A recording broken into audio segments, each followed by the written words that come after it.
Good evening. वापस से हम ग्रामर पे जाते हैं। We have completed the simple present tense, active voice and passive voice. I hope you understood. You must have understood.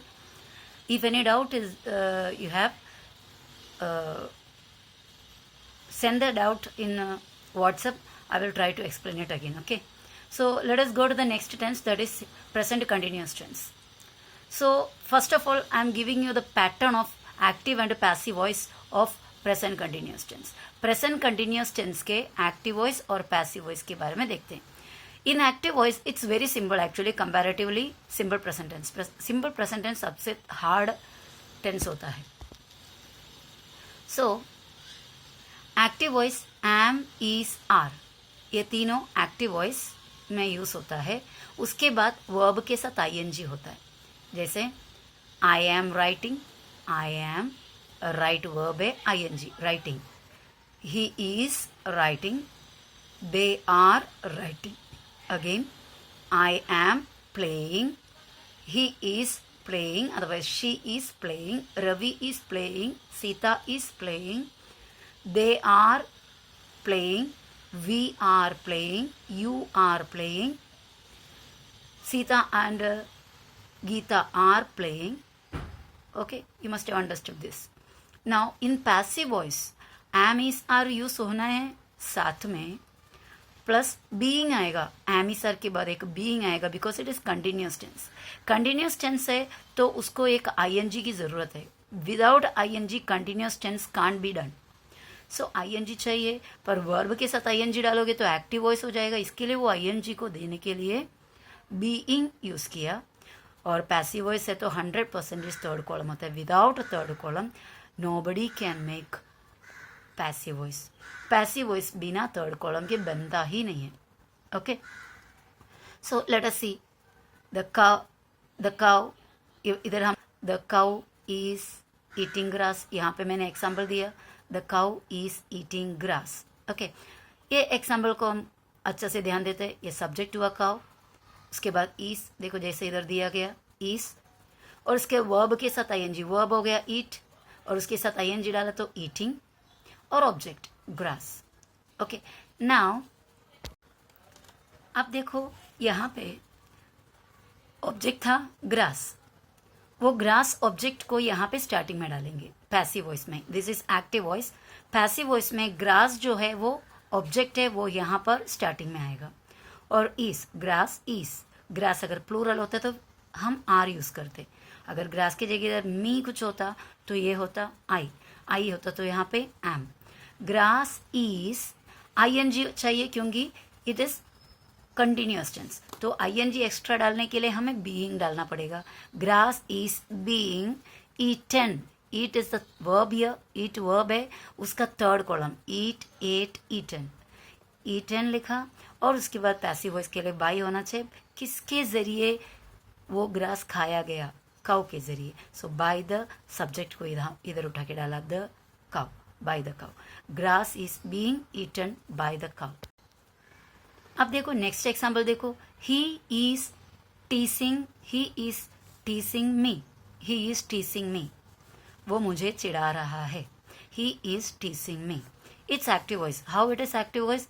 He subject है, is auxiliary verb, जैसा यहाँ पे फॉर्मेट में दिया था, एम, इज, आर, तो इज आया। सो ही इज टीसिंग, टीस वर्ब है, टीस वर्ब के साथ आईएनजी डाला, जैसे यहाँ पे बताया वर्ब प्लस आईएनजी, टीसिंग, और उसके बाद ऑब्जेक्ट हुआ me. He is teasing me. Okay, active voice. Now it's passive voice. Let us write the passive voice of this sentence. Object है मी, मी यहाँ पे स्टार्टिंग में आएगा तो इट बिकम्स आई, क्योंकि मी बोलकर कोई स्टार्टिंग नहीं होता सेंटेंस में। कोई भी सेंटेंस मी से स्टार्ट नहीं कर सकते। So me will change to I, and then auxiliary verb we have to put is, but we can't use I is, never. I am, a special auxiliary verb, am is for only for I. So I am. Okay, now ing we want, but we can't write teasing because it is passive voice. Passive voice always contains third column, so this teasing will be changed it will be teased, but ing we need for continuous, so we'll write an extra word being. I am being, now the third column of the verb, teased. I am being teased. Now, by whom? By, he will become him. He will become him. This is passive voice. Understood? He is teasing me, active voice. I am being teased by him, passive voice. Let us do one another sentence. They are protecting, protecting. They are protecting us. They are protecting us. Okay. उन लोग, वे हमारे protection कर रहे हैं. Protect means सुरक्षा कर रहे हैं, हमें हमारा सुरक्षा कर रहा है. They are protecting us. ये हुआ active voice. Why it is active voice? Because they subject are, am is are, verb plus ing, protecting. So R and ing, it is obviously active voice, present continuous tense. So let us go to the passive voice of this. What is the object here? Us. Us is the object. That us will come here starting and it will change to we. We का अलग अलग form से we यानी हम, हमारा बोलने के लिए और, we हम हुआ, हमारा चाहिए तो आर, ओ यू आर, हमें अस. सो ये तीनों एक दूसरे से जुड़े हुए ऑक्सिलरी वर्ब से, सॉरी प्रोनाउन से. सो वी, यहाँ पे ऑक्सिलरी वर्ब आर है, वी के साथ आर हम यूज कर सकते हैं. We are. ing चाहिए तो will write being. We are being. Third column protected. We are being protected by. They बन जाएगा यहाँ पे आने पे देम, और this becomes passive voice. Okay. अभी वापस नेक्स्ट सेंटेंस देखो. Fourth one. The customs officer is checking the bags. The customs officer is checking the bags. Customs officer subject, is auxiliary verb, check is the verb, ing डाले उसके साथ, checking the bags. Meaning हुआ customs officer bag check कर रहे हैं. अब इसका passive कैसा बनाएंगे? ऑब्जेक्ट हुआ बैग, द बैग्स, उसको स्टार्टिंग में लाया, द बैग्स. ईस, एम, ई सारे को ग्रुप होता है, उसमें से बैग्स है तो बहुत सारे हैं तो ईस नहीं आएगा. The bags are. ing के लिए बीइंग, फिर उसके बाद वर्ब का थर्ड कॉलम पैसिव वॉइस के लिए being checked by whom, by subject डालना है, by the customs officer. The bags are being checked by the customs officer. Okay. अभी हम क्या करते हैं, जो होमवर्क दिया था मैंने प्रेजेंट, सिंपल प्रेजेंट टेंस का, let us solve the answers. Okay. I have checked your answers. फिर भी मैं एक्सप्लेन करूंगी, किसी किसी का मिस्टेक्स था, कोई आंसर्स राइट थे. सो वापस से एक्सप्लेन करते हैं. फर्स्ट सेंटेंस दिया था, nature opens the treasures of spring in April. Nature subject, opens verb, does उसके अंदर है, डस है तो simple present tense active. The treasures of spring, the treasures of spring हुआ ऑब्जेक्ट. इन अप्रैल जो ये सेंटेंस के अंदर है वो एक्स्ट्रा पार्ट होता है, यानी उसको कॉम्प्लीमेंट बोलते हैं, यानी वो ज्यादा इंपॉर्टेंट नहीं है, वो सिर्फ टाइम दिखाता है, दैट्स इट. सो मेन है subject, verb and this full is object. So we'll start the sentence with object, the treasures of spring, and then we need an auxiliary verb. But in active voice we use do, does in the simple present tense, but we can't use in passive voice that. Do, does passive voice में use नहीं कर सकता. So do and does will give us am, is, are, 3 auxiliary verbs for the passive voice. So treasures of spring, it is a plural.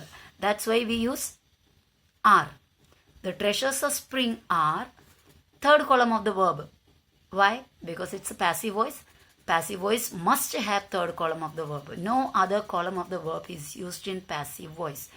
Keep it in mind. No other column of verb is used in passive voice. Only the third column is used. So the treasures of spring are third column opened by what? By whom? By nature of nature, by nature. और उसके बाद extra part डाल दिया in April. This in April can be put anywhere, starting में भी डाल सकते हो, मीन्स ऐसा लिख सकते हो in April the treasures of spring are opened by nature. Main thing इतना होता है, इन अप्रैल कहाँ डालता है वो हमारे कन्वीनियंस के हिसाब से हम डाल सकते हैं, कोई इश्यू नहीं है, पर ये जो बाकी पार्ट है वो प्रॉपरली होना चाहिए। अभी नेक्स्ट सेंटेंस देखते हैं। Jokes are made to laugh at others. Jokes बनाया जाता है किसके लिए? लाफ एट अदर्स, यानी दूसरे पर दूसरे का हंसी उड़ाने के लिए।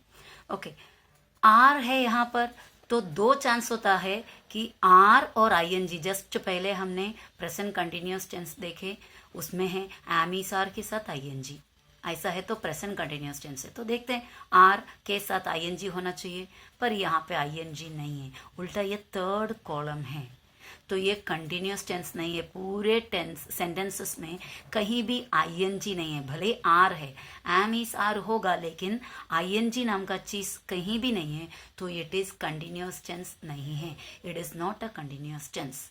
ना प्रेजेंट कंटिन्यूअस है, ना पास्ट कंटिन्यूअस है, ना फ्यूचर कंटिन्यूअस है, क्योंकि कंटिन्यूअस को आईएनजी चाहिए, तो ये कंटिन्यूअस टेंस नहीं है। कंटिन्यूअस टेंस नहीं है तो आप चेक करो, हैव, हैज, हैड कुछ है क्या, वो भी नहीं है, यानी परफेक्ट वाला भी नहीं है, तो बच्चा सिर्फ और सिर्फ सिंबल वाला। और सिंबल में प्रेजेंट है क्या पास्ट है देखने के लिए, एम इज आर है तो प्रेजेंट होता है, वॉस वेर है तो पास्ट होता है, विल होता तो फ्यूचर होता है, इट्स सिंबल। तो ये सिंबल प्रेजेंट टेंस है। सिंबल प्रेजेंट टेंस में आर और थर्ड कॉलम आया, इसका मतलब इट इज पैसिव। पैसिव है तो एक बाई होना चाहिए, लेकिन यहाँ पे बाई नहीं है, तो हम इसे मन में जरा डाल देंगे बाई, एक तो देम डालो या कुछ भी ऐसा एक्स्ट्रा डाल सकते हो, by them, by him, by someone, कुछ भी डाल सकते हो। तो सेंटेंस हमारा ऐसा बन जाएगा, jokes are made to laugh at others by them. Jokes बनाया जा रहा है दूसरों को हंसना दूसरे पे हंसने के लिए, कौन बनाया? किसी और ने, बाई देम। अब इसको पैसिव करना है, बाई देम उठाकर स्टार्टिंग में लाए, या फिर बाई मैंने यूज किया समबडी, बाई समबडी यानी कोई तो सम पीपल, कुछ लोग, सम पीपल यानी कुछ लोग, सम पीपल को स्टार्टिंग में डाला, सम पीपल। और ये पैसिव वॉइस कहाँ से आया? Am is are. Simple present tense में एक्टिव कैसा आएगा? Do does. तो सम पीपल यानी कुछ लोग होता है, एक से ज्यादा लोग है, तो मुझे डू यूज करना है कि डस यूज करना है? बहुत सारे तो डू यूज करेंगे, डू को मेक के साथ बना देंगे तो मेक ही रहेगा। सम पीपल मेक क्या बनाते हैं? जोक्स। जो इधर का ऑब्जेक्ट है इधर डाल दिया, तो सब्जेक्ट आया, वर्ब आया, ऑब्जेक्ट आया। Some people make jokes to laugh at others. ये to laugh at others extra होता है जो इतना इंपॉर्टेंट नहीं है।